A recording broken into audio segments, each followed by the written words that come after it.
Baskoro Entertainment Group. Andre melihat ke arah pintu ketika dia mendengar seseorang mengetuk dari luar. Masuk. Dengan suara dinginnya, dia mengarahkan orang yang telah mengetuk pintu untuk masuk ke dalam ruangannya. Tuan Andre Baskoro, saya dengar Anda mencari saya. Seorang perempuan yang menutupi wajahnya dengan masker dan memakai kacamata hitam menyapa Andre. Dia baru saja kembali menyelesaikan jadwal syutingnya dari luar kota ketika Pak Robi, asisten Andre, menghubunginya untuk menemui bosnya di ruangannya. Andre berdiri dari duduknya dan mendekati perempuan itu. Dia berbisik lirih padanya. Iya, aku merindukanmu. Perempuan itu mendorong tubuh Andre pelan, lalu menunjuk ke kaca jendela. Apakah kamu tidak tahu situasi kita saat ini? Wajahnya berubah serius kali ini. Ayahku akan melindungi kita, dan juga dia tidak akan membiarkan putra semata wayangnya menderita. Ena, nama perempuan itu, membuka kacamata dan menatap Andre dalam-dalam. Di dalam tatapan mata perempuan itu, tergambar jelas cinta dan amarah. Ada satu orang yang sangat dibenci oleh Ena sepanjang hidupnya, dan hanya Andre yang mengetahui siapa orang itu. Aku tidak bisa hanya diam di sini saat pacarku sedang mempertaruhkan nyawanya. Aku tidak ingin kehilangan kamu, Ena. Suara Andre yang lembut membuat jantung Ena berdebar. Aku akan baik-baik saja, aku janji. Ena berusaha menenangkan Andre. Tiba-tiba Pak Robi masuk ke dalam ruangan itu tanpa mengetuk pintu. Oh, maaf Tuan Andre, saya tidak tahu. Dia bergegas keluar kembali dan menutup pintu ruangan itu. Andre hanya menarik nafasnya. Nanti malam di tempat biasa, oke?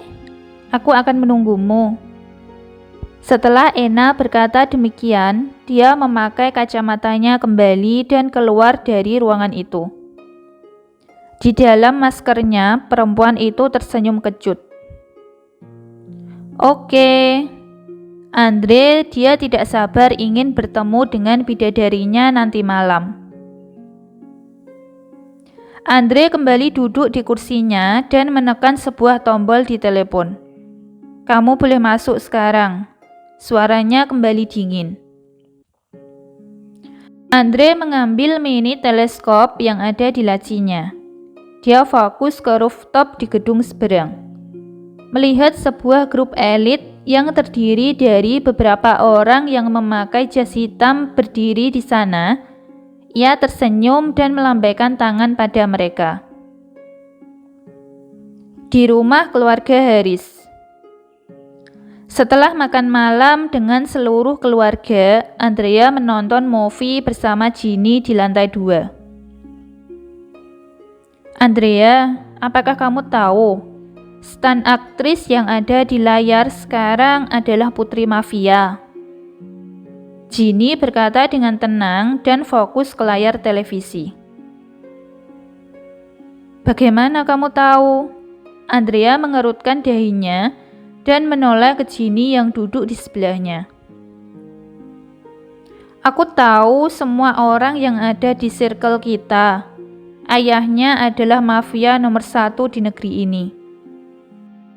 Sungguh? Tapi dia sangat cantik. Ginny menatap wajah Andrea dengan sungguh-sungguh. Hei, bukan berarti karena dia putri mafia, dia tidak boleh cantik kan? Oh benar, haha.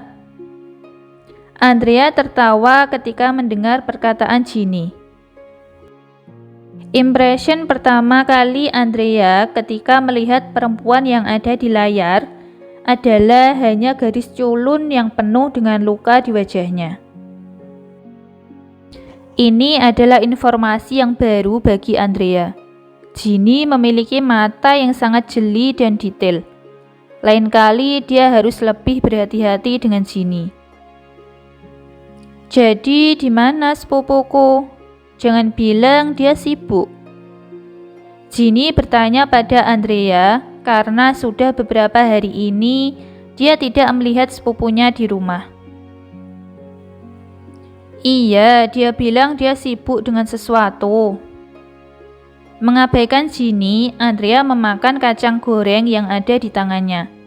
Dia bosan ketika ditanya tentang suaminya. Dia tidak bisa terus berbohong untuk suaminya. Hah, dia pasti bersama perempuan itu. Ginny bergumam sendiri, tapi masih bisa didengar oleh Andrea. Lalu bagaimana denganmu? Apakah kamu tidak punya pacar? Andrea mencoba mengalihkan topik pembicaraan. Pacar? Tanyakan pada asistenmu. Kapan dia akan mengajakku jalan? Aku sudah lama menunggunya. Apa? Ginny menyukai Wisnu? Apa hubungan mereka? Mengapa aku tidak mengetahui tentang hal ini? Semua pertanyaan itu ada di benak Andrea saat ini. Shock dengan yang diucapkan Ginny, Wisnu yang berdiri di samping bosnya akhirnya mengeluarkan suara. Maaf Nona Ginny, saya tidak pantas menjadi pacar Anda. Wisnu berkata sopan menolak tawaran kencan Ginny. Siapa bilang kamu tidak pantas? Jika aku mau, aku bisa bertanya pada kakek untuk menjadikanmu suamiku. Kakek tidak akan menolak keinginanku. Ginny menggoda Wisnu. Dia tahu Wisnu tidak memiliki perasaan padanya. Ginny, Haris, dan Wisnu, mereka tumbuh bersama sejak kecil. Jadi mustahil bila Ginny tidak menyukai Wisnu. Wisnu tidak hanya tampan tapi juga gentle. Siapa yang tidak akan jatuh cinta kepadanya? Semasa sekolah, setiap hari Wisnu mendapat surat cinta di dalam lokernya. Beberapa dari mereka bahkan memberinya hadiah. Wisnu tidak pernah membuang surat-surat itu. Dia menyimpan semua surat dan hadiah itu di dalam sebuah box yang ada di dalam kamarnya. Meskipun banyak gadis yang menyatakan perasaannya pada Wisnu, tapi dia menolak mereka dengan sangat sopan. Jadi bagi Ginny, Wisnu adalah sosok yang sempurna di matanya. Tapi sayang, tidak ada seorang pun perempuan yang bisa menaklukkan hati Wisnu. Jika perempuan itu eksis, dia adalah perempuan paling beruntung. Setelah berkata demikian, Ginny menyadari wajahnya mulai pucat karena malu. Dia lantas tertawa pelan.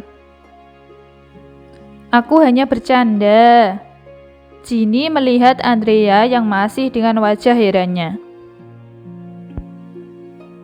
Andrea menaikkan sedikit alisnya setelah melihat Ginny menarik nafas. Dia kembali ke realita. Aku penasaran mengapa Wisnu tidak memiliki pacar. Andrea bertanya spontan. Karena menurutku tidak ada perempuan biasa yang bisa bersanding dengannya. Kata-kata Ginny menusuk ke dalam relung hati Andrea. Ya, apa yang dikatakan oleh Ginny adalah benar.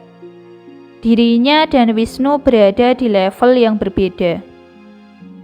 Dia hanya seorang perempuan biasa yang bekerja kantoran normal pada umumnya. Sementara Wisnu, dia berada di level dan kelas yang berbeda. Dia sudah seperti CEO muda dari keluarga berada. Dengan wajah dan karisma yang dimilikinya, setiap orang mungkin akan berpikir jika dia adalah pemilik perusahaan besar. Setengah jam kemudian, Andrea kembali ke kamarnya. Dengan mata sayunya, dia melihat jam dinding dan mengambil bantal lalu berbaring di sofa.